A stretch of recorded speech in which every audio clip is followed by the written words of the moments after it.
আপনারা যেই আলাওয়ালের নাম শুনেন, আপনার দৌলত গাজীর নাম শুনেন, ইউসুফ জুলেখা বা অন্যান্য যে মধ্যযুগের প্রাচীন যে সাহিত্যগুলো রয়েছে, সাহিত্য নিদর্শনগুলো রয়েছে, সেগুলো কিন্তু খুঁজে বের করার ক্ষেত্রে আপনার সবথেকে গুরুত্বপূর্ণ ভূমিকা পালন করেছিলেন আব্দুল করিম সাহিত্য বিশারদ।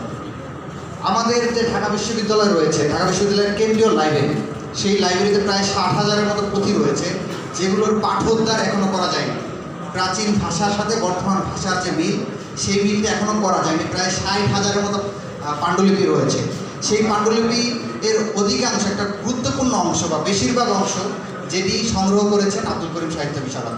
সেই পাণ্ডুলিপিগুলোর যদি পাঠোদ্ধার করা যায়, তাহলে হয়তো বাংলা সাহিত্যের আরও অনেক প্রাচীন নিদর্শন আবিষ্কার করা সম্ভব হবে।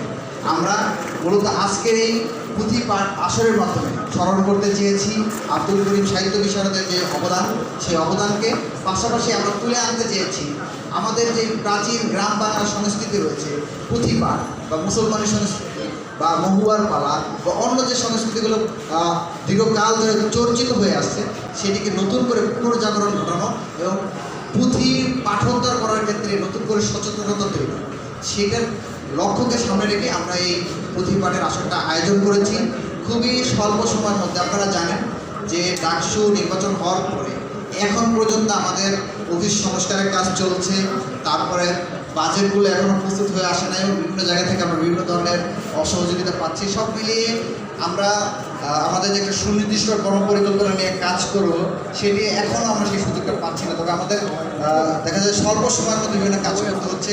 এরই অংশ হিসেবে খুবই স্বল্প সময়ের প্রস্তুতিতে আমরা এই পুঁথি পাঠের আসরটি আয়োজন করেছি। আমরা আশা রাখবো যে আপনারা পুঁথির যে প্রাচীন সাহিত্যের যেই রস, সেই রস আপনারা আস্বাদন করবেন এবং আমাদের যে ভুল ত্রুটিগুলো রয়েছে স্বাভাবিক দ্রুততার কারণে, সেগুলোকে আপনারা ক্ষমা সুন্দর দৃষ্টিতে দেখবেন। এবং শেষ কালকে আমি একটু উল্টে পাল্টে দেখছিলাম যে আমাদের যে ক্যালেন্ডারের খসড়াটা আমরা তৈরি করেছি, তো সেখানে আমরা দেখছিলাম যে আমরা যদি বাংলার এই অঞ্চলের সংস্কৃতিকে ধারণ করতে পারি, এটা সম্ভব যে প্রত্যেক সপ্তাহে উইকলি কোনো না কোনো ইভেন্ট রাখা, যেটার মধ্যে দিয়ে আমাদের কালচারাল অবস্থানটা জারি রাখা যাবে, প্র্যাকটিস করা যাবে।